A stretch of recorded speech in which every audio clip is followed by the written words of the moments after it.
Well. I'm sorry. This is so weird. Finally, I get to ask CJ some questions now after our last podcast. Yeah, I drilled you with a whole bunch of questions, and we went down to the nitty gritty. So if you haven't watched that one, go check out Benjamin's podcast. Yeah, but now we get to do CJ, learn about him a little bit. You ready for it? I'm ready. Who are you, CJ? Where are you from, man? Well, I'm originally from Zion, Illinois, and it's about an hour north of Chicago. Population is probably like 22,000 people, but we have other towns around us. So I graduated at Zion Benton Township High School, went there all the way through, and we graduated just with my senior class. We had, I think, just under 3,000 kids. Oh, wow. So that was our graduating class. Oh, wait, I'm totally jacked it up. Just underneath 600 kids. Sorry. Okay. 3,000 the whole school, but okay. We had, I was like, it's way too big. But yeah, so that's where I was born and raised. Had 2 sisters. I'm dead smack in the middle. Mm-hmm. My little sister was the surprise baby. She doesn't know that, but she knows that now. No, we just make fun of her. We always make fun of her. I was planned, so I'm pretty happy about that. Oh, good. Sometimes I don't think you were. Yeah. And then, but they all live up north still, Wisconsin, because we're about 45 minutes away from Milwaukee too. And then I have a half brother. It's my dad's son. He would visit every now and then, but he lived majority of the time with his mom. And so that was kind of like the family dynamic and how we grew up. Yeah. Awesome. And so if you're all the way from Chicago, how'd you land here? In Oxford, Mississippi, man. How'd you get here? Oh my gosh, God's providence. I look back at it now, I'm just like totally God's hand on the whole time. So I had an opportunity to go wrestle up north just because we had some contacts up there to potentially go wrestle. Obviously, I'd have to walk on and do all that. It was a smaller school that potentially could do. So that was an option at the table, and I had the opportunity to go visit. But one, it was really, really cold in North Dakota, and I didn't like wrestling. I enjoyed it for the time that I was in school, but I mainly did it to stay in shape for football and track and field, which track and field was my favorite sport. But it was also one of the most challenging sports for me because I barely made the team my senior year. I almost got beat by 2 freshmen. So our team was very, very fast. Okay. Our 4x4 team won state. And it was just a credible opportunity to be around those athletes because I think I took it for granted of how unbelievably talented they were and how much they brought the best out of me, even though I barely was struggling to make the team until I got to junior college. And so I didn't realize how good of an athlete I was until I got outside of my little town. Yeah. And so that was pretty incredible. And so I bring up to say because after I did not want to go to up north, it's cold weather, don't like cold weather. Oh, yeah, we know this. Oh, I can't stand it. Everyone knows that here. Hates cold. He's always bundled up in the winter. I'm making fun of him for it. It's bad. Even at the house, like I like it cold when I sleep, but even at the house, like during the day, I'm at like 75 degrees in the house. Like I'm like, sweet, no socks, just hanging out, you know. But went from Zion, Illinois to Boonville, Mississippi. I had an opportunity to go to junior college there. It was relatively pretty cheap, so I picked on financial reasons because I wasn't going to have any scholarships anywhere. And I knew it was going to be a good fix. One, it's definitely hotter for sure in Mississippi. Yes, it is. And it was cheaper. And I got to live with my grandparents. So I definitely saved money on room and board. And then from there, went to junior college for 3 years because I was actually very behind in school because all my focus was sports and really neglected. I just did it just enough to get by and to go play sports. And as long as my parents was like, hey, as long as you just see or better, they just left me alone. So that's what I did. You know, being an entrepreneur, most entrepreneurs were C students. If you look at the data and the research, which is pretty funny because they'll do just enough to get back to what they want to do.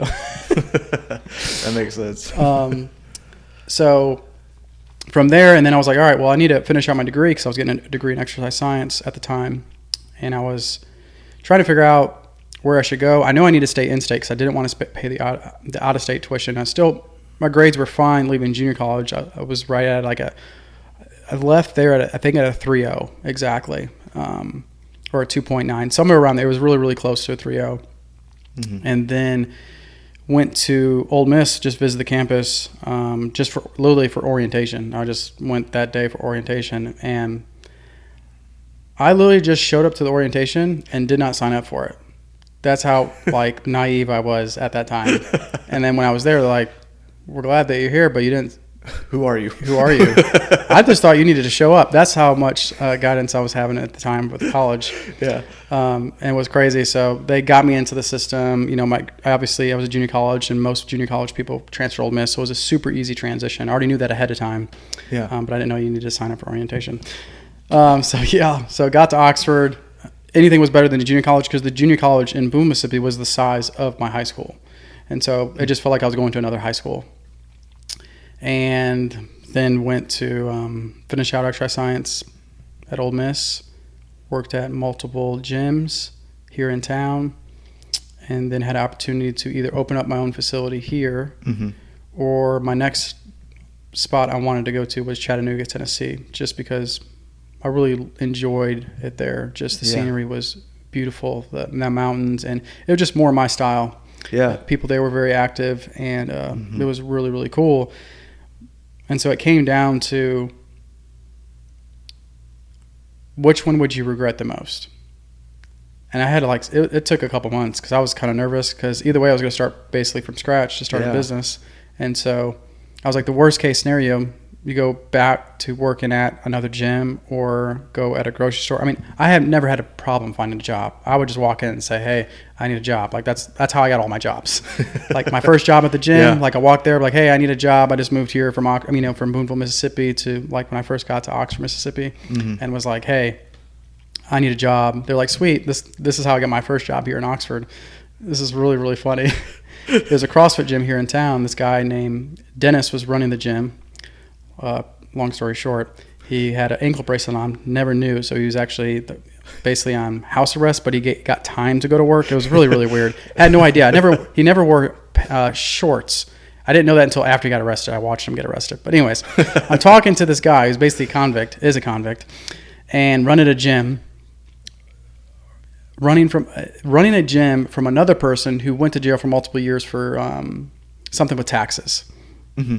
Tax evasion or something. Tax fraud. Yeah, tax fraud. Yeah. Okay. Anyway, so I show up there. I was like, hey, I need a job. He comes to me and says, hey, come Saturday. We have a competition. If you win the competition, I'll give you a job. I'm like, all right. Okay. So I'm like, all right, sweet. So I come to the competition. Long story short, I won the competition. Obviously, Mississippi at the time wasn't very competitive in CrossFit, but I was doing it for a while because mm-hmm. in Illinois it was pretty popular. And won the competition, barely though. Only by a couple points. And after that, I started cleaning and sweeping the floors, and that's just how I started. I wasn't coaching. Started from the bottom, but I got free membership, got a free place to work out. Hated working out at the South Rec Center, not the South Rec Center, but I forget what the Turner Center. The Turner Center. I hated that there because they had so many strict rules and guidance, and really didn't. And CrossFit was so new. It was you can't slam weights, you can't do these things, and so. Didn't do any of that. But yeah, that's how I got my first job. And then I seen him get arrested. And then multiple owners, they sold out, tons of managers, and learned how to do all that. Mm-hmm. And then from there, I went to Oxford CrossFit here in town. And that was a really good experience, have a really good community there. But I knew I wanted something more. Mm-hmm. And I always wanted to run my own gym eventually or something in fitness. Really, really cool story of how I got to that point was my dad's last day that he dropped me off from junior college. So this is the first time I'm leaving my parents, like leaving home. Okay, yeah. He drops me, and as he's leaving, he's like, all right, I'm going home. It's a 10-hour trip back home. And he's like, I'm going to give you 2 pieces of advice before you leave. My dad never does this. Like, I'm just like, oh, gosh, this is new. Like, I am not going to be used to this. And he was just like, CJ, whoever you marry, if you do get married, you marry their family. Always remember that. Mm-hmm. I'm like, And every time I tell somebody else that, I'm like, hey, this is what my dad said, you know, because I had to check him out because my dad never really gave me advice on that stuff, you know. My dad was more of an action guy, like worked hard, you know, sometimes 80 hours a week, 90 hours a week, depending on what it was. Provided for the family, but wasn't really like emotionally there. Right. Like, okay, gotcha. Yep. And he never got any emotional support. So that was just tighten up your bootstraps and let's go. So this was out of nowhere, man. Yep. And so it was really, really weird. Yeah. And there's not a doubt that I didn't think my dad didn't love me.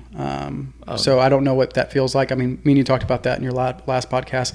I don't know what that feels like. I can't even empathize. I don't know. Mm-hmm. My dad has always loved, supported me. And the reason why most of the time he didn't stand up for me was not because he didn't want to, was because he was scared what he might do. Yeah. Because my dad would go from 1 to 10. Mm-hmm. And so that was kind of the dynamic. And then the other piece of advice that he gave me was like, CJ, if you don't run your own business, you will never make as much money as you wanted to do with your goals, because there's a point where you're restricted. You got to be a part owner or some owner, because with that comes accountability, a lot more skin in the game. Yep. And so two of those things I took very serious after I seeked other people out and made sure it was right, because I was just like, you know, because those are the two big decisions. I always try to seek counsel on people who I think where I want to be. Oh, yeah. And as soon as I gave those people, they were like, oh, yeah, hands down. Yeah, definitely, for sure. So that's basically kind of like how I got from Zion, through a little bit of stories, to Oxford, Mississippi now. So it's been a crazy journey. Sounds crazy. Yeah. And I know you did sports growing up. You did CrossFit. I just want to know a little bit more about your exercise history and how it transitioned to exercise science to today. Yeah. So I grew up playing sports my entire life. My dad was a huge advocate of, one of the things he did very, very well was he let me just play anything I wanted to. If I didn't want to do it, it's like, don't do it. Awesome. So that was really, really cool. So I played baseball. I was in a bowling team. Did wrestling, did football, did track and field, played golf, rode dirt bikes. I mean, fishing. I mean, anything that you could think. Paintballing. I even did some paintballing with my buddies, and you know, some of them did it competitively. I'm trying to think what other sports I've done. I mean, I've done so many. That's just a few. Did them all. I did a lot, and then I didn't. And one of the things that I enjoyed about sports was not the competition side. I actually didn't too much appreciate the competition side. I enjoyed the process. Yep. And if I didn't enjoy the process, it's because I didn't like the sport.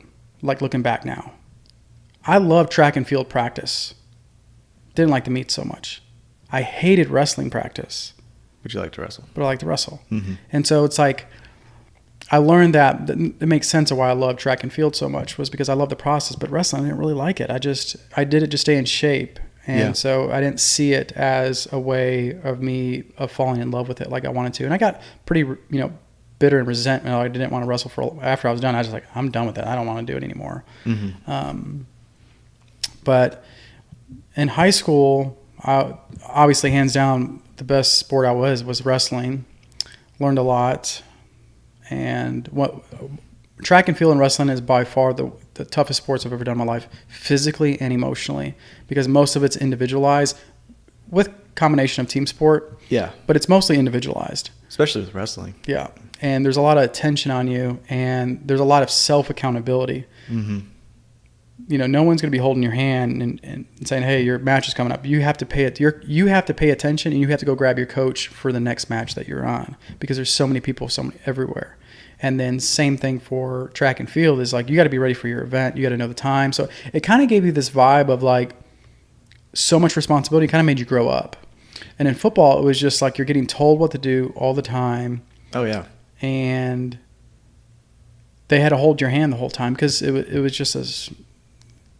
Because if you weren't there, you affected the whole team. Right. Pretty much. Because if you didn't show up, then like, well, crap, what are we going to do now? Yep. So they basically held you on a tight leash, where I guess more individualized sports, you could show or not. It's not going to affect us. It's not going to affect the coach. It's not going to affect the team, because it's just you. Yeah.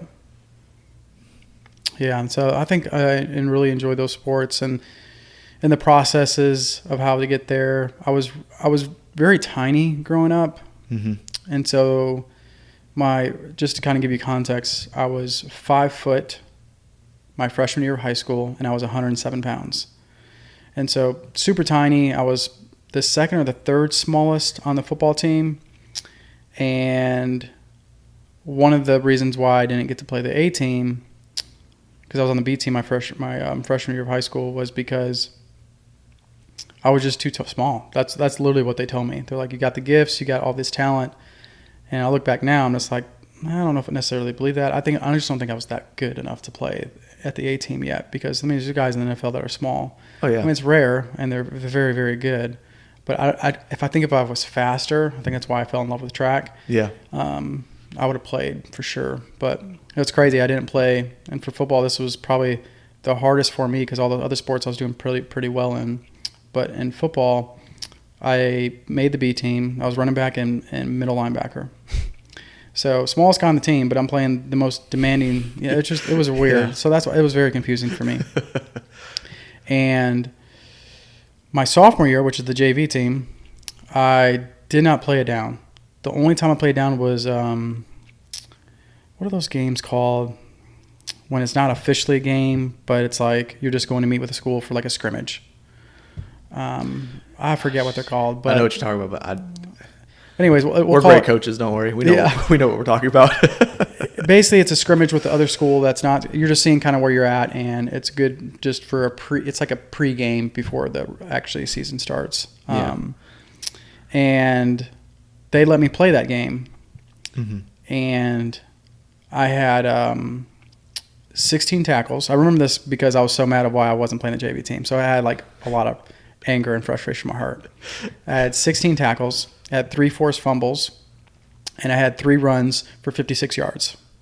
The fact you remember all this today really tells the impact it did on you. Yeah, and I knew I played the heck out of it. And I remember my teammates coming to me and saying, hey, like, dude, you're totally going to play the next game. Like, you're going to play this season. Like, because, you know, a lot of people were questioning, some of my teammates was, of why I wasn't playing the A team, because there's some potential spots that they needed me for that I could have filled. And backtrack, in 8th grade, we won the championship game for football. And I was on that team, and I played both sides.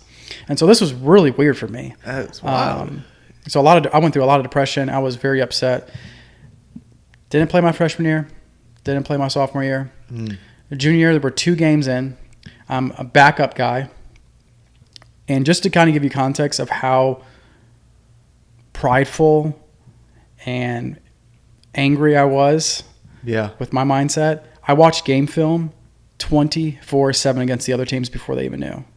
I figured out a way. I was like, Coach, I need a game film. I would just hound the coaches down, and I watched it like every night. And so my first 2 games, I knew every single play. High school football is easy. And so I was like, hey, I know I'm not that fast. I know I'm not that strong. I know I'm not the biggest, but I can be the smartest. Yeah. And so I knew every play before they was about to do. Like, there's a couple times where the team caught me because they did a fake or something like that because I was fully bought in. Yeah. But it was very rare. That only happened twice out of the whole time I was there for my junior and senior year. So anyways, just to give you context of that, then the guy in front of me breaks his arm. And I was like, I'm next in line. I'm going to have to play. Yeah. And so the coach looks at me and basically passes me up, and because he's the other guy.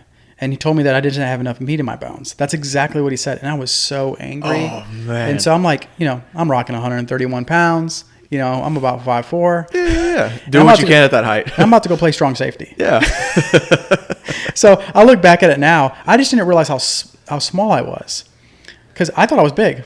That's just how my mindset was. I was like, I don't care. Like, I'm a big guy. You're right? the big dog, man. Let me eat, I'm ready. Put me in, coach. The head coach, as soon as he's about to pull, not use me, but use the other guy, says, what are you doing? To the defensive coordinator. Put CJ in now. And I strapped up. I didn't even look at the defensive coach because he didn't like me at the time. And people talk about, the whole Black Lives Matter movement was going on for a while.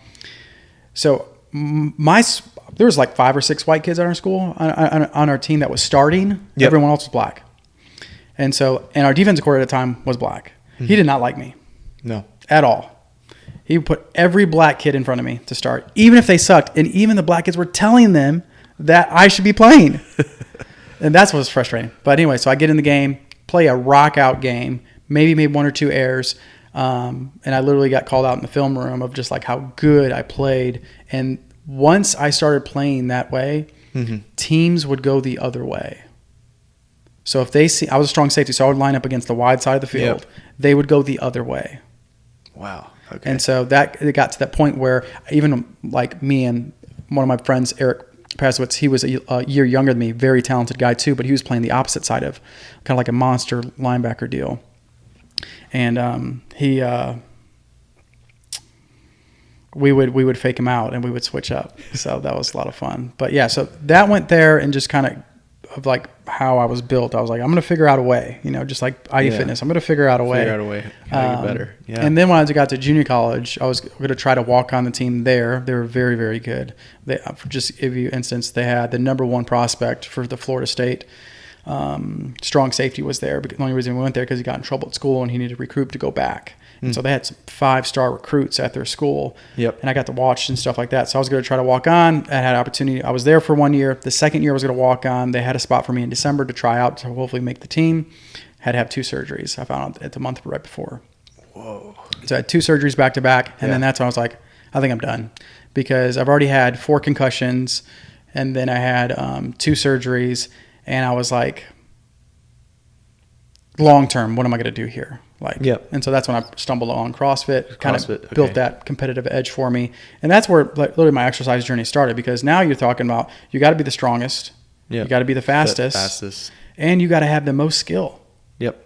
And it's like, you're talking about gymnastics, you're talking about swimming, you're talking about biking, you're talking about running, you're talking about everything, Olympic lifting, weightlifting. All of it. Jack of all trades. And so that's what really sparked my interest, because I was like, man, if I would have knew some of this stuff in sports or just in general, I think a lot of people would be a better place. And so that's kind of where I seen my calling, because I had a lot of gut issues when I was little. I remember getting tons of CAT scans because I would be in the fetal position for hours, just crying and upset. And then in 7th grade, I got diagnosed. Finally, the doctor was like, hey, you need to take him off dairy. And as soon as they took me off dairy, I was fine. You're fine. Yeah. Completely fine. And that was new back then. They didn't know. At least for where I was at. Yeah. And you also took gluten out as well. I took gluten out when I came to Ole Miss. Okay. So roughly probably about now 10 years. Okay. And the reason why I took gluten out is because I was having acne issues. And so dairy fixed my gut issues. Yep. But gluten, and then also I was so carb heavy, just how I grew up, which part of my story too is, and I got to do protein, got to take gluten out, and then my acne completely went away once I had a good balanced diet and I was getting all the nutrients dense foods that I needed. And I'm just like, wow, this is a game changer. Yeah, I had acne going up all the way through high school. I mean, from junior year up, my freshman and sophomore year I had nothing, but I think that's where my testosterone just shot through the roof. Yeah. Yeah, that nutrition wise, that completely changed my whole life. Literally, I even have clients now. I mean, you've seen it. I mean, you talk about it now, and you're even doing it now, and you had a steel gut, and it's like you see the benefits of it and how potentially you could feel, and it is insane. I can't stress enough, and people are going to be who they are, and until they feel sometimes enough pain, they're not going to change. Oh yeah. And that's completely fine. I was like that too. I had to learn the hard way too. But man, if you're having gut issues or skin issues, if you take dairy and gluten out and just stay away from mostly inflamed foods, your skin will be gone. It will be clear. Huge game changer. Yeah. I mean, Kiri, she's cleared up. And what was crazy too, we went on a trip. Kiri's your wife. Yeah, Kiri be my wife. We took a trip last week to celebrate our 1 year. And of course, during that time, it was hard to follow gluten and dairy free diet. Of course, when you go to a really nice steak place, of course, they paste it in butter all the time. I felt a difference, and she broke out that evening. But of course, now that we're back, it cleared up. It just goes to show you gluten, dairy, really any food that you put in your mouth is a huge impact on you. That's why I always tell clients here, it's be very aware of what you're eating. Don't just put it in your mouth just to fill a gap or to satiate hunger. Because, I mean, you could think about it too as fuel for your car. You can give yourself you can give your car the cheap fuel, but it's going to have the engine dirtier. It's going to be maybe not run as well. Or you can give it the premium fuel, where it'll run better, be cleaner. Yep. I mean, you can think about food like that. That's how I try to think about food. Yep. As well. It's so interesting that you say that, because too, it's just like, it's not that the fuel that you're putting in your system doesn't mean your car's not going to run. It's just not going to run the best way it could potentially run. Like for instance, like dirt biking is the same way. Like I ride dirt bikes now, and I'm trying to train to get to the highest I can potentially, hopefully, Lord willing, can get to. But it's like, you can tell a difference when you get crappy fuel in it and bad fuel. It still rides. You can still ride it. You could still race it. Oh yeah. But it's just a different pep on it. It's quicker reaction time. The engine is just smoother. And so but once again, if you don't know what that will feel like, it's hard to tell clients, like, if you just do this, you will feel 10 times better. You'll work better. You'll have better relationship skills because you'll be less irritable. Yep. You'll be able to sleep better, and your system will just run better. It's not saying that you're really bad now, but once you feel that, you'll learn how bad you felt. Yeah. And it's hard to break that normal, because they're so used to feeling that way that they don't realize it could get better. Yep. So it's almost like, what's the point? I mean, if this is how if I'm feeling like this now, what difference should it make? Yep. And that's what's a really hard thing we have trying to break through with clients, is breaking that normalcy that they have. And it's like, if you tried just one thing, you would realize how bad you might feel, or how sick you might feel, or how bad how you overall feel. And it's just crazy. Just a few simple things to change. And so you think about it too. It's just like, what are like the top, I don't know, 3 to 5 things we do all the time? We sleep, we eat, and we breathe. And the last one is, I mean, one of the major ones is relationships. Mm-hmm.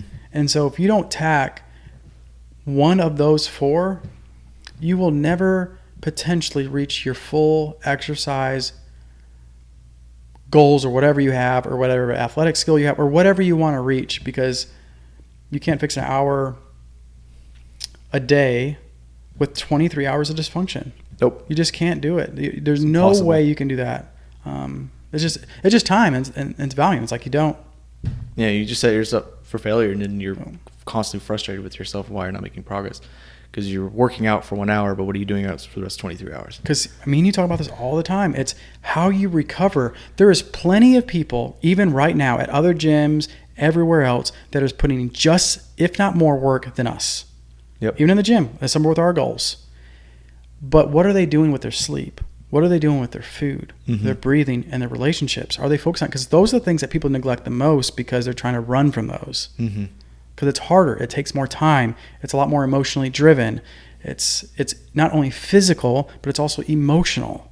I can't stress that enough as a coach. I mean, that's what fires me up as a coach, is just everyone's working hard. There's people out there who are trying to lose weight right now. Yep. And can't lose weight. And it's because all they're doing is exercising and thinking that's going to fix it. No. It's not going to. You might get the what I call the beginner gains, where you start to get really strong and lose the weight you want to lose, but eventually it's going to plateau. It quickly diminishes. Yeah. I mean, like, we see that with clients here, like the first 4-6 weeks, huge progress. That's why we only have a program cycle for about 4 weeks, because they get so strong. And of course, they're on a high. I mean, we're happy for them too, because I mean, they're starting from zero and finally doing something. But it's like, in order to keep that momentum, there's so many other pieces to the puzzle. Because of course, yeah, sure, they're coming in and exercising, but most people, I don't know if you experienced this, it takes a lot longer for them to get their food taken care of and their sleep, but they're exercising a bit more. Great. Yep. And their exercise is awesome. But again, like we've said, I always tell people exercise is it's an important part, but it's at the bottom of the totem pole of importance when it comes to like foods, stress, sleep, water, all that stuff. Yep. I mean, because again, if you're not recovering, not taking care of yourself, I mean, you'll exercise and eventually you'll burn out. Your body will just deplete itself, and it'll never have a time to recover, to build back the muscle, and basically you're just draining yourself. Because exercise is a stress factor. Sure, it is stress relieving. You feel good and increases your endorphins, all that stuff. But at the end of the day, you're putting your body through stress. You're lifting heavy, you were running or whatever, you're sweating. And if you do that hour of stress and you go home and you're stressing about all these other things, you're in a constant state of stress where your body just never recovers. And this is what we're not saying. I love, we always do this. We're not saying that you shouldn't exercise first. I will argue this until the day I die, unless something hits me over the head. You should always move first. Yes. Because it's the easiest. Do that. And once you get routine, just know once you get that habit established, then attack nutrition, sleep, stress, boundaries, internal and external with relationships. Like, you can help your system out just by moving more. Yep. But you can fix your sleep, you can fix your nutrition, and you'll feel good, and you'll have the same side effects but if you're not exercising, you won't be able to test those to see if that's actually working. Exercise enhances that to burn the fuel and to see if actually your rest and recovery is actually working. Oh, yeah. And so I'm a huge advocate first. Like when clients come in, I don't care about nutrition log in the first one. I'm like, hey, let's just get you moving because you're not moving. You're maybe getting like 3,000 steps a day. Let's get you moving for the next 4 to 6 weeks. Get you in a state where you have a routine and a schedule, and it's just become natural. Yep. And then we can dive down that hole. So I just want to make sure that people are not. Oh yeah. Well, I mean, exercise, please. Yeah.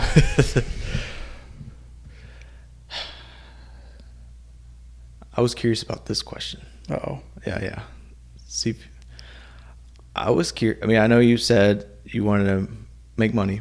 You wanted to, I know there's some other stories too, but why start IDFitness? Yeah. I mean, because you did a CrossFit gym. I know you worked with a crazy guy that had an ankle monitor. So I could see why you would want to start your business because of that. But like, I mean, anything else that drove you into starting IDFitness? This story will never leave me. I tell this story all the time when people ask me why I started it. And this was like the turning point for me. I remember sitting in this Oxford CrossFit gym, and one of the things established was it was a great community, but also one of the things they didn't have was a deep interconnection with their clients. And their business model is not going to be set up that way, so it's not going to work that way. And there's nothing wrong with that. I'm not saying there's anything bad with that. It's a great environment. It helped me learn in the person I am today. But what I am saying is people can slip through the cracks. Yes. And I didn't want to create a gym where, regardless of how frustrated, mad, or upset the client might get, they were asking intimate, when appropriate, when we build a relationship enough, questions to see if they're okay. Mm-hmm. Not just how's the newspaper. Not as how, who won the Rebels football game. Not like how was the best workout. Like, no, how are you doing relationship-wise? Like, are you okay? Do you have anxiety? Do you have depression? How can I best support you? I want to know you. Mm-hmm. And the reason why I said that is because I remember seeing this guy at one of the gyms I worked at. He was there 2 to 3 hours a day, had a full-time job, had multiple kids at home. I'm like, okay, this guy's working out every day. He has a whole family at home, multiple kids. There's no way he sees his family. Oh, yeah. But he slipped through the cracks. And so I'm just like, I want to create a gym where I don't allow that to happen. Yeah. Because like it's my responsibility as a steward of God to make sure that the people who are under my care and my exercise provision, to make sure that they're not using exercise as an idol. Because I did. Same here. And I was like, I understood the potential harm that exercise can create. I mean, you're talking to a guy who would work sometimes for CrossFit workouts 6 times a day. Mm-hmm. Almost had adrenal fatigue, almost had rhabdo. Like, there was no one person that was going to outwork me. But that is a stupid way to look at life, because you will burn yourself out because it's run by pride. Mm-hmm. And when I seen that guy there doing that clicked for me. I was like, I have to change the system. I have to create my own, because I'm like, this is not okay. And so that's when I created IDFitness with the accountability. I seen some ideas from OPEX. They're out of Scotts, Arizona. Learned a lot from underneath them. Michael was a coach. He's a remote coach for them. Was the leading educator for a while there. Yeah. He taught me unbelievable amount of information and really just helped me on my fitness journey to be the coach I am today. And so I used his knowledge and all the mentors and just reading a whole bunch of stuff of like, how can I do this well, but also not have people use exercise as an idol or over exercise and neglect what I say the basic needs, right? Yeah, the most your important sleep, stuff. Yep. your nutrition, your relationships, and your breathing. Like making sure that we hit all those. And that was like the turning point for me. I was like, it lit a fire and a passion underneath me that I just wanted to build a relationship with each of my clients as long as they were willing to. I'm not going to force it. Obviously, there's some clients that I've worked with in the past who want no part of that. There's nothing wrong with that. I'm not saying that, but majority of our clients, like, we know them by name. We know what they do for their job. We know what their family issues are like. And we're building an exercise program and their nutrition and everything around that, because the more information you have, the better you can coach the client. Yes. Obviously, there's certain things that you should share, certain things you should or shouldn't. Still learning as a coach. I mean, everyone's different. Yep. Circumstances are different, and so you're learning how to balance of how deep you should go is always a challenge. But sometimes you really don't know until you do it, and then you can just backpedal if you need to. Or like what I tell you all the time, make sure you don't peel the onion too far. Oh yeah, you want to make sure you can put the onion back right before they leave the room. Peel it enough and then close it back. Because I wanted to make sure we had a consult with all of our clients. Like, I wanted to make sure they're checking in on with them. I wanted to get them out of the floor into a room like this in our consult room and be like, hey, what are your quick wins? What is going right?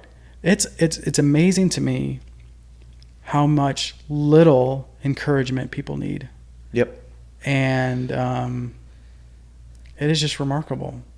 And so, like, that's what I do. Like, right as soon as clients walk in the gym, I'm like, what are your quick wins? What is going right? And a lot of the clients struggle with that. I did when I first started. I do too. It's so easy to focus on the bad, and you don't realize how far you've come from 3 weeks ago, a year ago. I mean, because there's always something in your mind living rent free, with work, family stress, or whatnot, and you didn't realize, like, oh, I improved my sleep, I improved in nutrition, exercise, whatever. Yep. Better relationship with my family, who knows? But that's why I like the idea of the quick wins, because it kind of like tells the client, or it kind of like helps them think like, oh wow, I am doing okay. Because there's some clients that'll come in here and they're like immediately just like, I don't think I'm doing well. I missed like 2 or 3 weeks of workouts. I just don't know if I'm making any progress. And it's like, okay, well, what are the quick wins? Let's focus on that first, because again, it's so easy just to think about the negative. Yep. And it is crazy too, because like I've had even clients, like, after they do quick wins, I'm just like, look at this. This is huge. Like, what you've accomplished. Like, well, I haven't worked out in 2 weeks. I'm like, but you worked on your sleep. You got better nutrition. You have a better relationship with your spouse now. This is huge. This is part of your exercise journey. Yep. And then, I've had tons of people just break down on me, and I'm crying with them because I'm just like so excited and happy for them. Oh, yeah. And then having them like a plan of action. That's my next step I usually do with consults, is like, okay, what's the next 4 to 6 weeks do you want to, focus in on? And I take a picture of it, post it in there, or write it down, and make sure to follow up with them. People want to be known that they're thought of, and you remember what they say. Yeah. And then follow up with them 4 to 6 weeks out, do another consult and check in with them. And it's amazing, what people are hiding because they're hurting, and no one's asked. Simply, no one has just asked the question, are you okay? I had one girl in here who worked for us for a little bit, just very part-time. She was a student, very, very smart, very educated. And I remember her family was going through a tough time, and her parents wound up getting a divorce. And I remember asking her, I was like, so-and-so, how are you doing with this? Or like, are you okay? And just meltdown, cried. Yeah. And I was really confused. At first I was like, crap, should I not ask that? Kind of talking about how deep you should go, and how I was like, maybe I shouldn't ask that. Because I was beginning on the coaching career of opening IDFitness. And once she finally gathered herself so that way she can talk, because she was sobbing. Oh, yeah. And she was like, no one's asked me that. And I was like, what? Like, your parents? It's like, no, it's about them. Ooh. I was like, oof, that is hard. That is very hard. And so and that just affirmed like IDFitness is going the right direction. The lives that we are changing. And it's remarkable to see, like, our friend and brother in Christ, Tim Fortner. Yeah. He says, like, are you making your life count? Mm-hmm. And I think looking back at both of us, like your career is starting now too, and you're starting to see, like, even though it's hard because it's not majority of people, but we're starting to see the fruits of how people are, just the small impact we get the opportunity to play is remarkable. Yeah. I mean, it doesn't have to be a life-changing event, that consult. It could just be maybe like a bug in the ear, or just affirming their feelings, because there are many people that don't get that affirmation. Yep. So why are you sad? Why do you feel that way? And sometimes it's like, man, so sorry to hear that. And it could just be that, and it could be a huge impact. We've had, me and you done this too, is we have revamped the accountability program here. Me and you, we've really worked really hard on it. I built a whole Excel sheet, and me and you really brainstormed because we were trying to make sure we serve our clients well, because I don't feel comfortable, nor do I like collecting a paycheck from somebody who is paying membership and not showing up. I don't like it. That's not my business model, and I'm not going to put up with it. It's weird. Now, does that say that you can fix everyone like that because you're reaching out, hold accountable? No, you can only make peace with those who want to make peace. It's Proverbs, right? You only can do so much. The other person has to make the decision. But I can say with a clear conscience, majority, not perfectly, but I've tried my best to make sure that clients who are not showing up, I'm trying to get them to show up. Yeah. Or at least they know that we still think about them, still care about them, just even if they don't respond. Yep. I mean, you and I have had that frustration, or me especially, just like, I gotta reach out to this person again and again and again. And sometimes kind of like, what's the point? And then you think back, well, who else is doing it? Right. If no one else, it should be me, then just should reach out, make sure they're okay. And then sometimes, it'll be for some people like 3-4 months, hear nothing. And then out of nowhere, they come back. It's like, oh my gosh, thank you so much for checking in on me. I'm so sorry I haven't gotten back to you.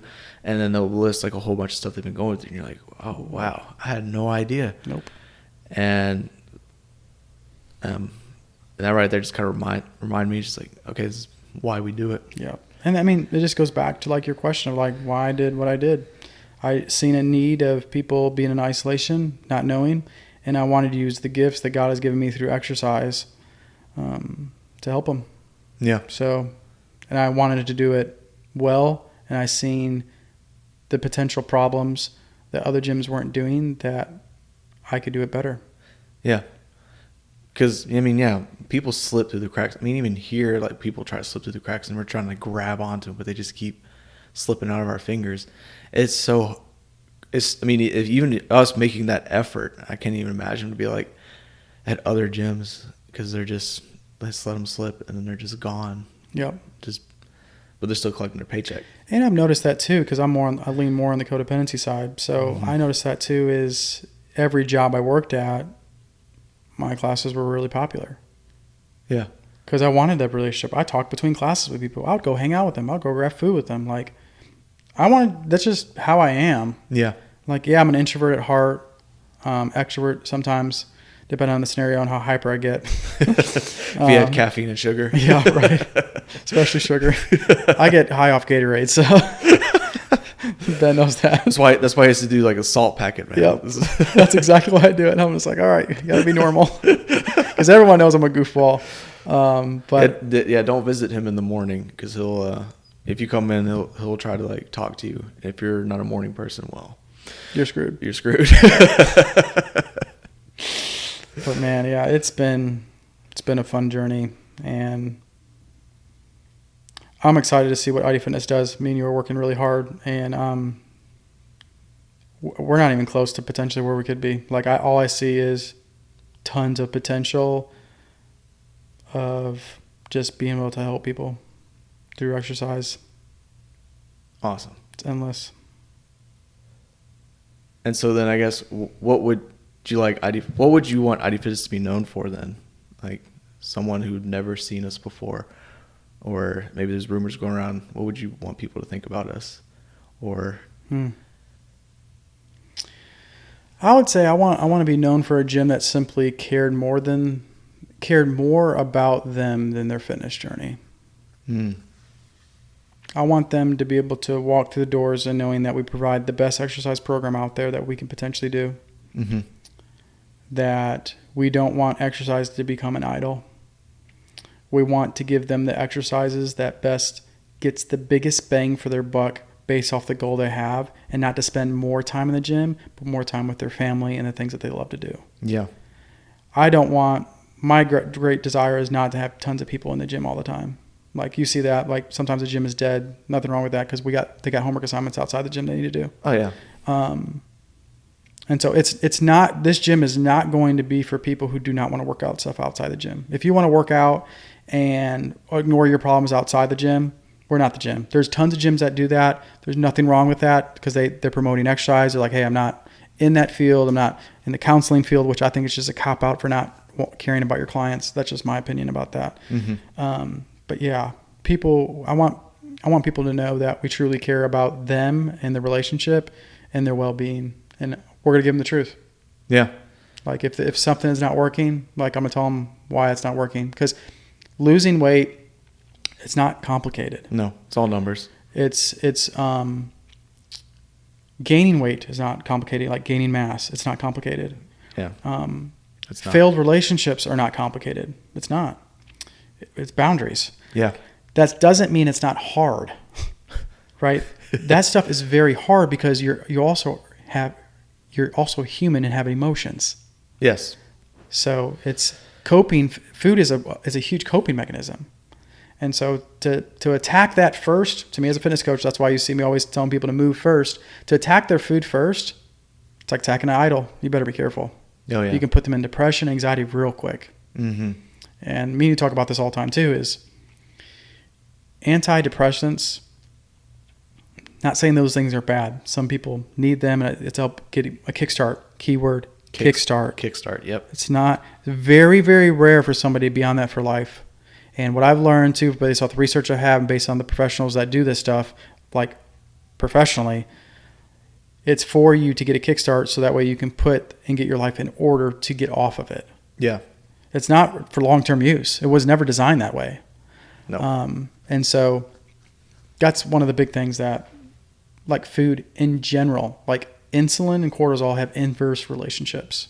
Mm-hmm. You know what insulin is? It regulates your sugar. Cortisol is your awakening hormone. That's literally what antidepressants do. It helps regulate that hormone. And so you can do that with food naturally with no side effects. Yeah. Like I struggled with anxiety and depression before in different seasons. It's not to say that anxiety and depression will go away completely. That's just not the reality of the world. No. It will always be there in a sense in different seasons, maybe stronger in other seasons. You might not experience as bad as other people just because of how you grew up in your family dynamic, but food can help tremendously. I can't explain how powerful that is, but simply as if you are really anxious when you wake up in the morning, the best way to do it is to eat a heavy fat and protein diet in the morning time. You will feel a crap load better. Like night and day difference. It helped tons of other clients out where clients were even off their antidepressant medicine because they knew they could regulate it through food. But that just, and I mean, you know this, I am not a smart guy. I neglected school for a long time. I had to play a lot of catch up. I still can't really spell that well. You know, it's just like, I know some people, I sucked at it.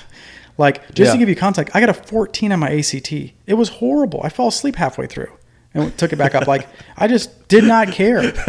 And so when I went to junior college, I had to take high school classes in junior college to get into college my first semester. That's how far behind I was. It was basic algebra. Wow. And so, because I was just so, like, I thought sports was going to be it. This is my boss, guys. I'm kind of worried over here. So it's crazy. That's people, like, all this stuff I'm talking about, you can literally read in a book. Yeah. It tells you what to do. It'll give you social proof, and just try it. Yeah. Like, food has very little side effects. Unless you're allergic to something.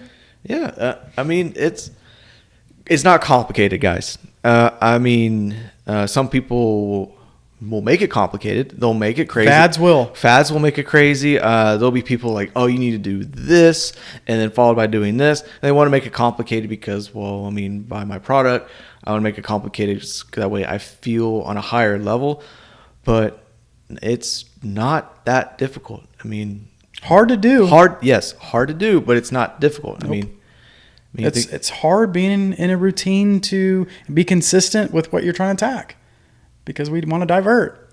yeah, you got to keep the main thing the main thing. Yeah. Yeah, I mean, it's just, I mean, like if you talk about, like for me, like gaining weight and all that stuff, I mean, it's just numbers. Just, am I eating enough calories? Is enough fat, protein, and carbs?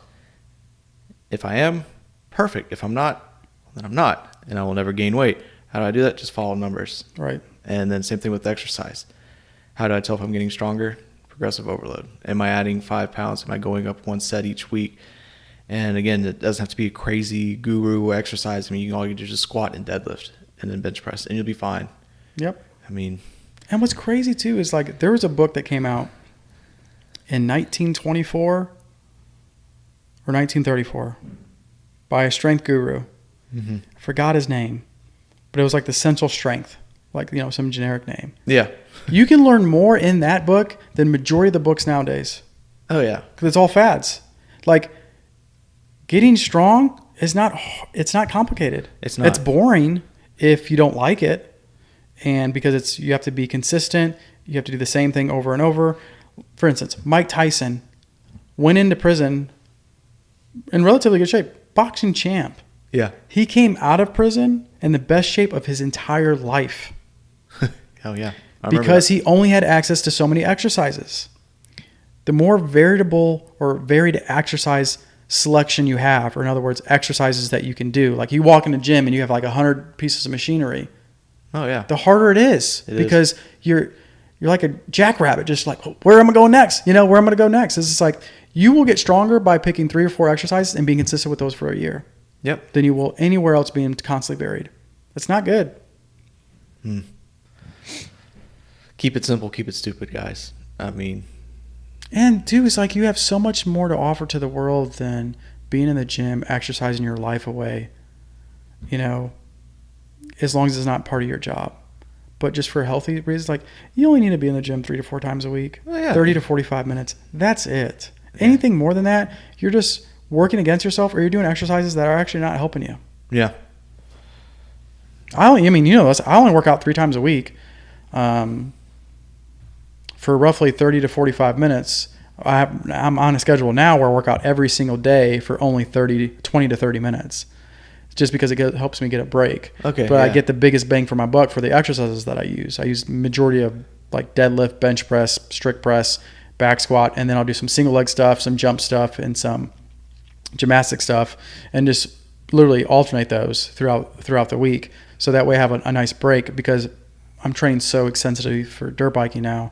Yeah. 3 to 4 times a week, hopefully, to try to get in there. But it's like, my main concern is not getting stronger, because I'm already really strong compared for most dirt bikers. I'm probably the strongest dirt biker. That's pat on the back, yeah. Right. That's literally specifically trying to get where I'm going. Like, there's other stronger dirt bikers than me, but they're just riding recreationally. Like, I'm trying to race.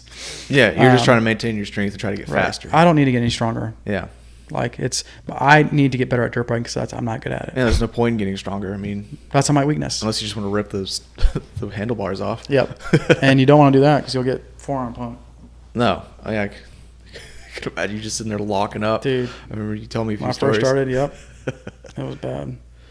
And are you still with OPEX? So now, me and what I do with Michael, so I was with Michael almost 7 or 8 years. This is CJ's trainer that he worked with, and that got him taught him how to basically program and start a gym and everything like that. Yeah, a mentor of his. Yep. And he taught me a crap load, and so now we just meet quarterly.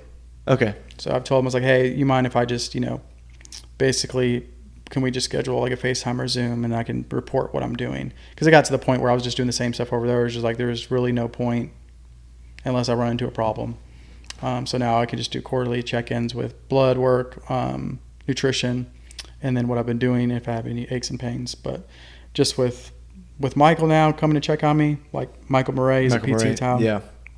He comes, checks me out once every other month. Michael, I'm at the point now where I need to hire a coach for dirt biking. So that's where you're at. I need Yeah. a dirt biking coach. Because fitness, I pretty much have that, and that's one of my strongest suits. It's Yeah. not my fitness is not my dirt biking problem. What my dirt biking problem is learning the technique to conserve more energy on the track. Because I'm way fitter than most of those guys. Like I can still run a sub 6 minute mile. You know, Yeah. I can still squat 350. I can still deadlift 405. Like I can maintain those things and only work out the way I'm working out right now. And to be honest, I don't even need to be that strong to be able to do those stuff. I mean, at least dirt biking wise. Gotcha. Okay, cool. I was curious about this. I know like CJ's like our pain guy here. So if you have any pain or any issue, he can pretty much fix you up. If not, he'll send you to Michael. Yep.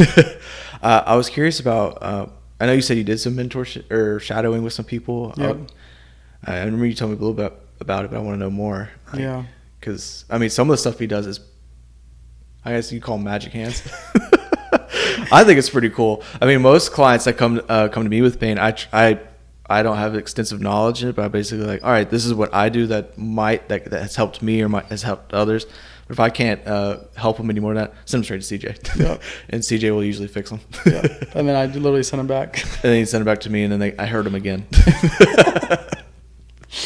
Yeah, so Michael Murray was a huge advocate in that, and he helped me out and took underneath his wing. I did a strength and conditioning internship at the University of Mississippi, worked with every sports team there besides football. So I got the privilege to work with every sport, which was really, really cool. Michael Murray was in this thing called PRI. It's called Posture Restoration Institution, which is basically breathing mechanics and how it affects pain. Yeah. And then Michael Ban was my coach, who I hired. Was one of the things was pain stuff, because long story short, I've had multiple surgeries, concussions, and so I was in a lot of pain. Oh yeah. For a while. I can imagine. Yeah, it was pretty bad, and I worked out all the time, so that didn't help too. So I was over exercising as well, and nutrition was shot. Like, just to give you where I started for my fitness journey, like I would do Fruity Pebbles in the morning with a brownie in it.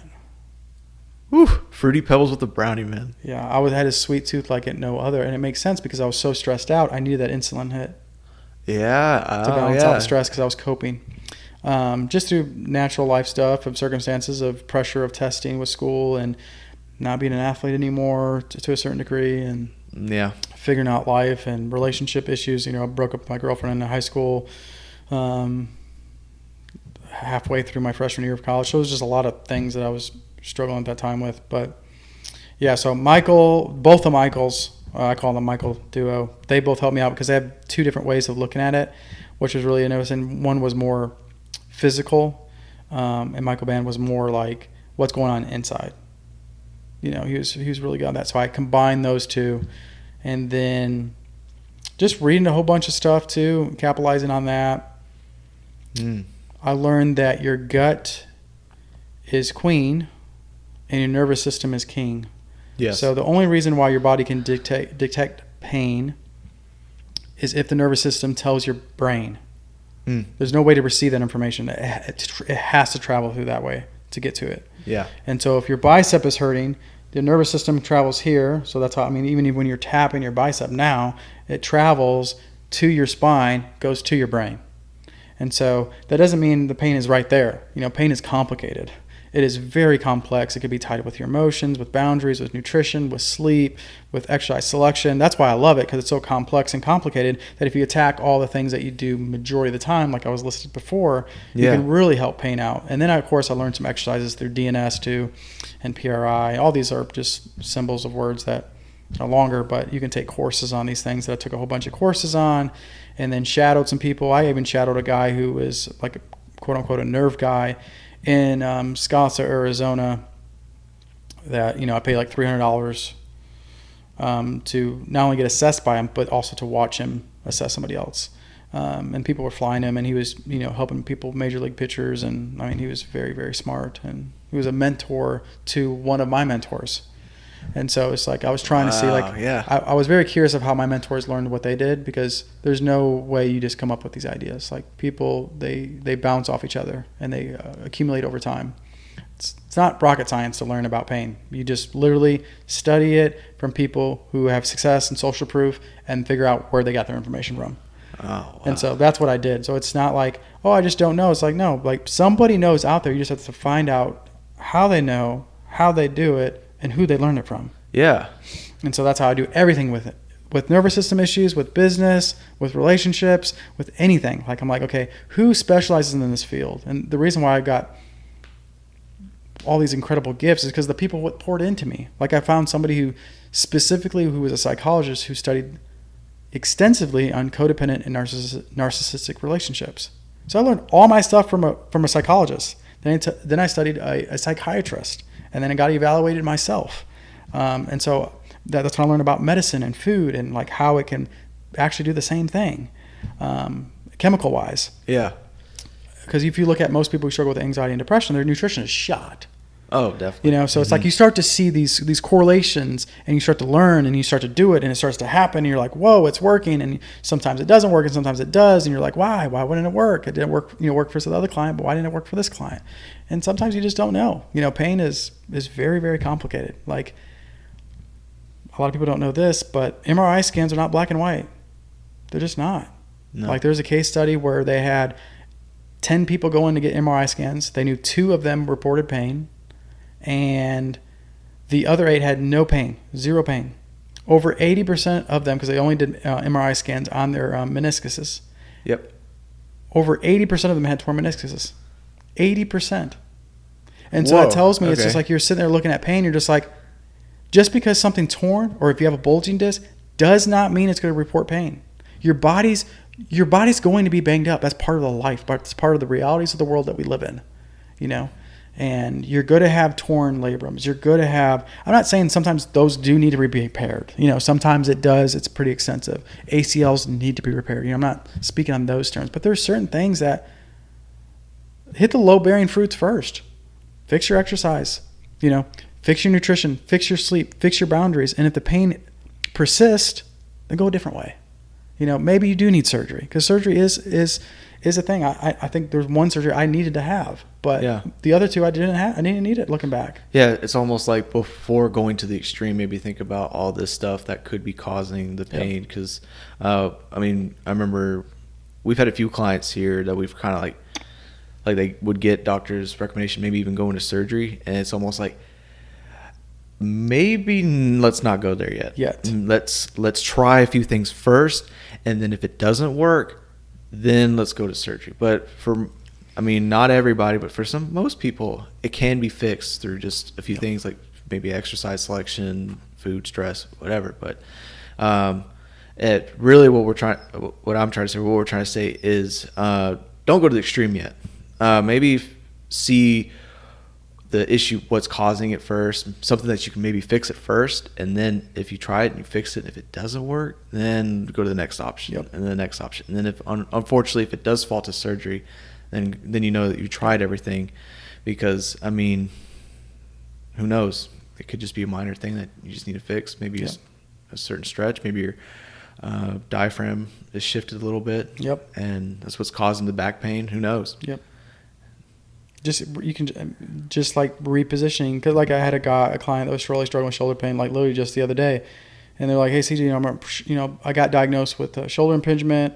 I'm like, okay, when does your shoulder hurt? Like, because me, I'm basics. Like, I had to be that way because I wasn't smart, because I neglected that for so long.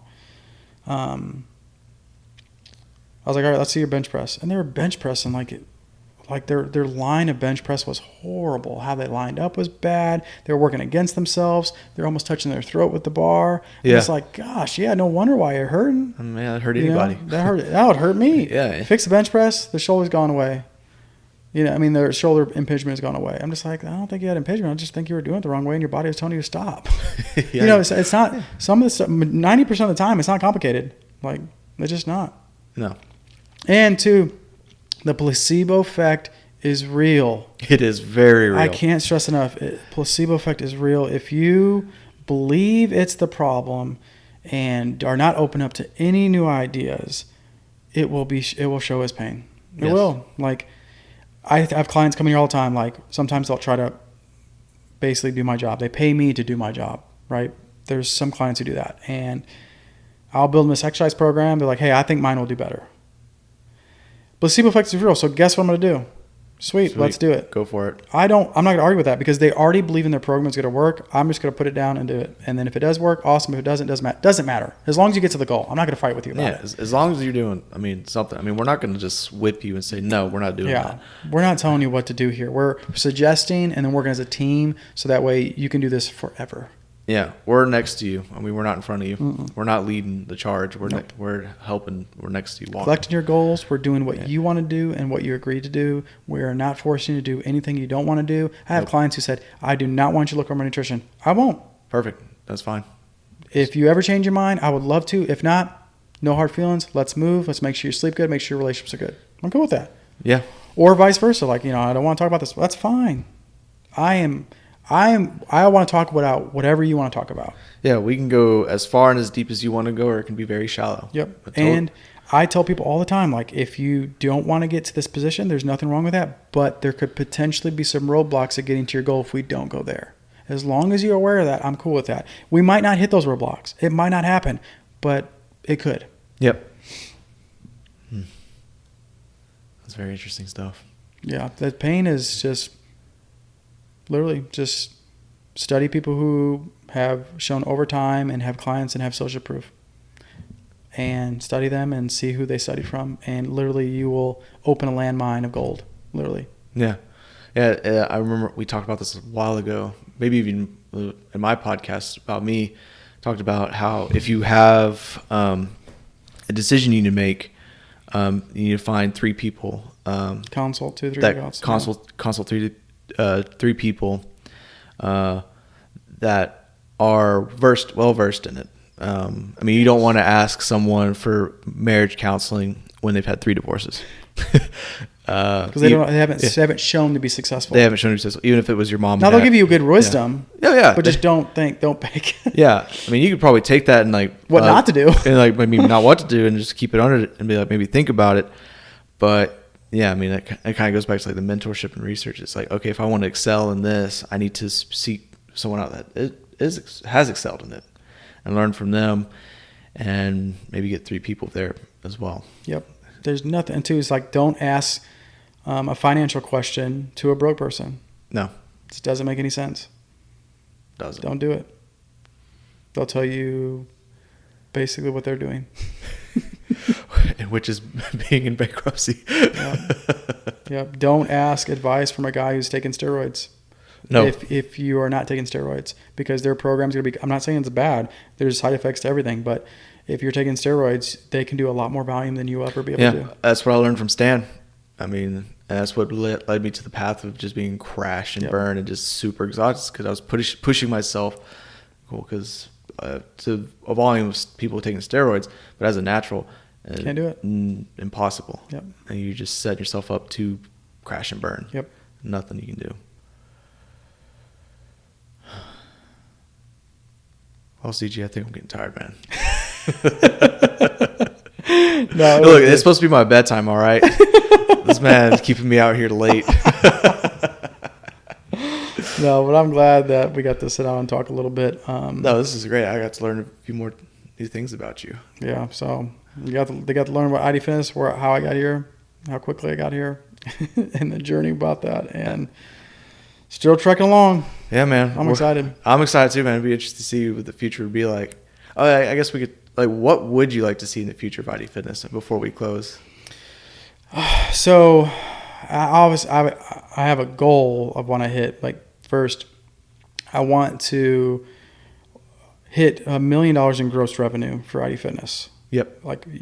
People who don't have numbers for their business goals are running from this to reality.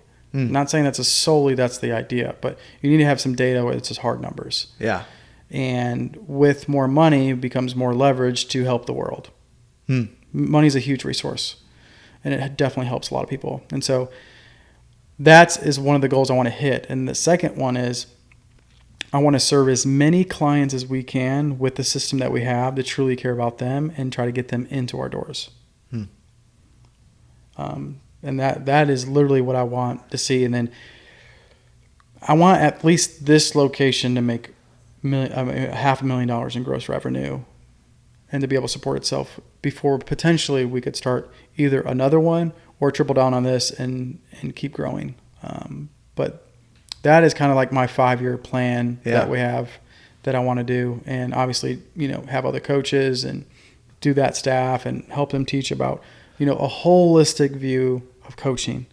And obviously we're going to attract certain customers. That's great. Yeah. And some customers are not going to be wanting to do that. There's nothing wrong with that.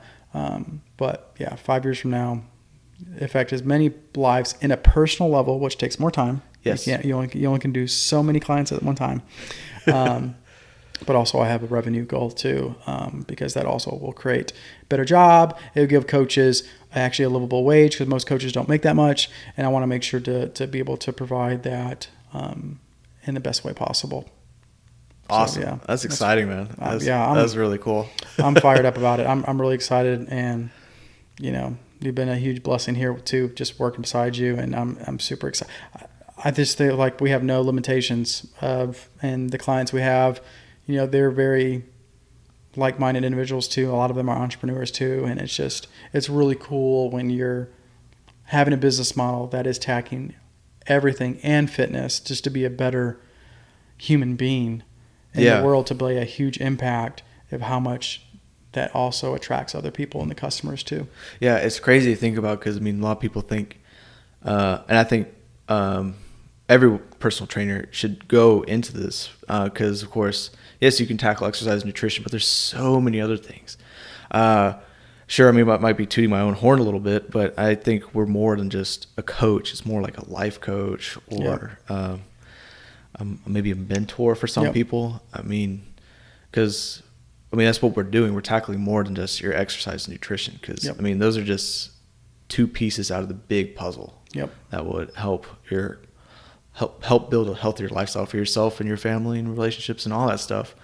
So, yeah, and I think it's awesome to bring in other coaches and teach them that because that would be huge. Yeah, and you don't need as many coaches as you think to make a major impact to the world. You just need some coaches who truly care about people, who will put the time and the work in.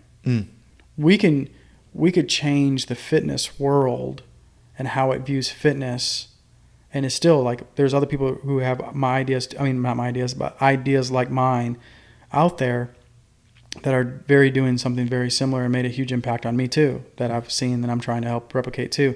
You don't need that many coaches.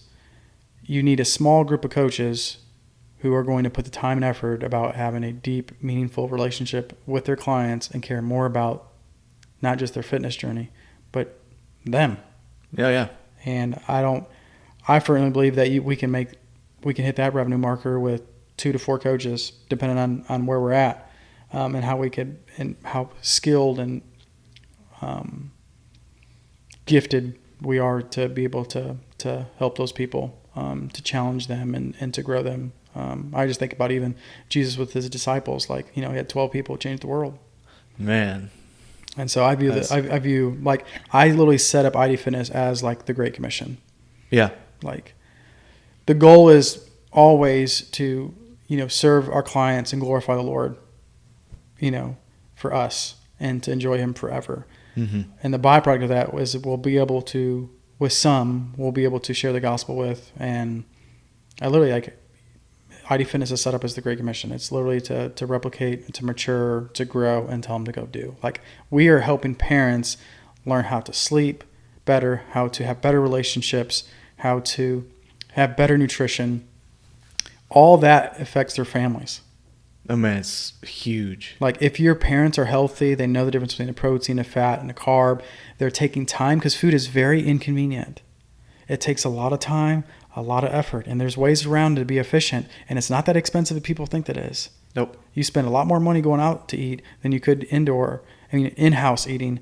It's remarkable. But I've seen families completely make a change just health-wise, just because their mom gets better and healthy and starts to make better health decisions, and then the dad does too, or they put better boundaries up with their kids so that way they can grow better and be more disciplined. And yeah, it's to replicate people with a better fitness level. And then if the opportunity and God provides the opportunity for us to share the gospel, we do. I always ask all my clients religiously where they stand. Yeah. I have clients who are Hindu, who are Catholic, who are Jewish. Like, we have tons of people here, people who are atheists. It doesn't matter. No. I want this place to be a place where they can come in and just be who they are and know that I'm a Christian, and that, eventually, I would definitely like to talk to them about that, but it's never going to be forced. It's never going to be demanded. It's always going to be a space where, Christian faith is never forced. No. And it's unbiblical to force. I mean, yeah, if you're doing that, it's unbiblical. You should not force and demand your religious views on somebody else. They should have the freedom to pick what they want. Oh yeah. And so that's what IDFitness is. It's like, me and you are both Christians and a discipleship group together, and the IDFitness is set up that way where it's not forced.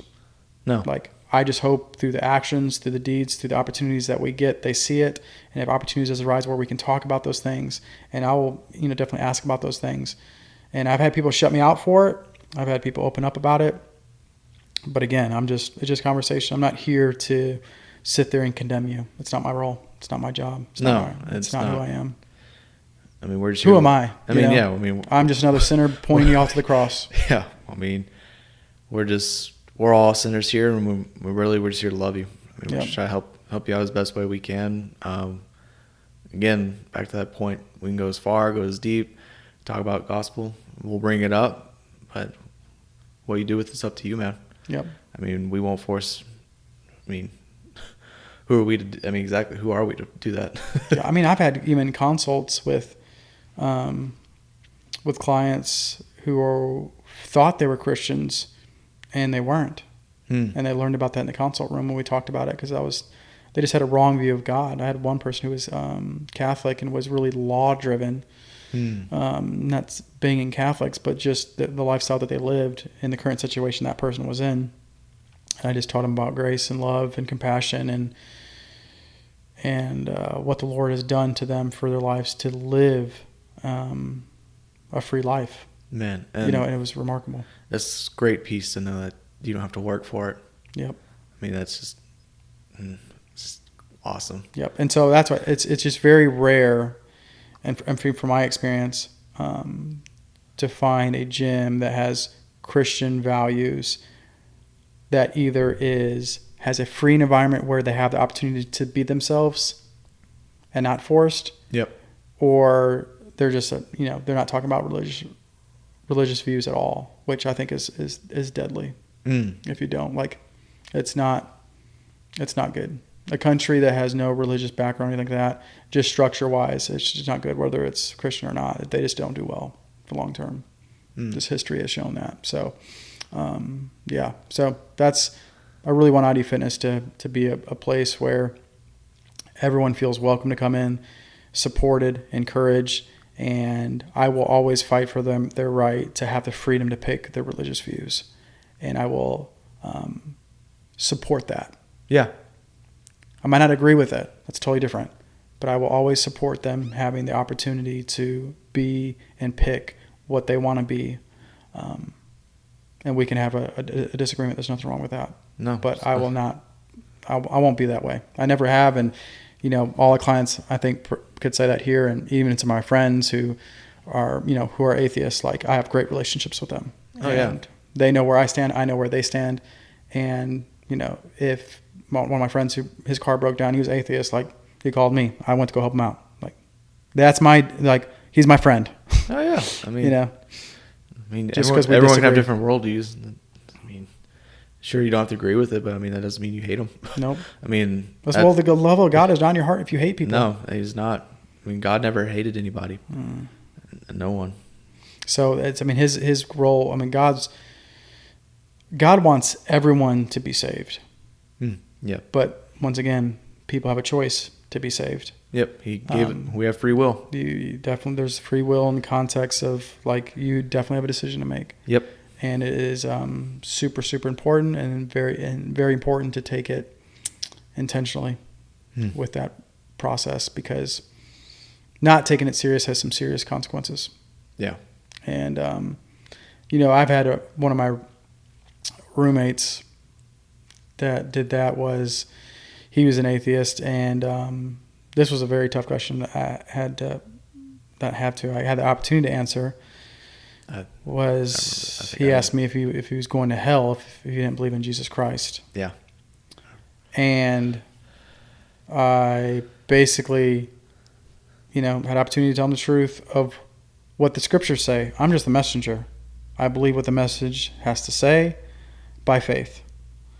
And I told him, I was like, yeah, if you do not put your trust in Jesus Christ,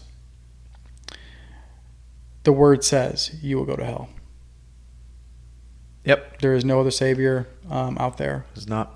And he got angry and was upset and was mad. But a couple of days later, he respected me, because if I'm a Christian and I'm not consistent with the terms of being a Christian, that doesn't make any sense. I'm going to lose respect actually from that atheist. Oh yeah. Because I'm not saying who I say I am.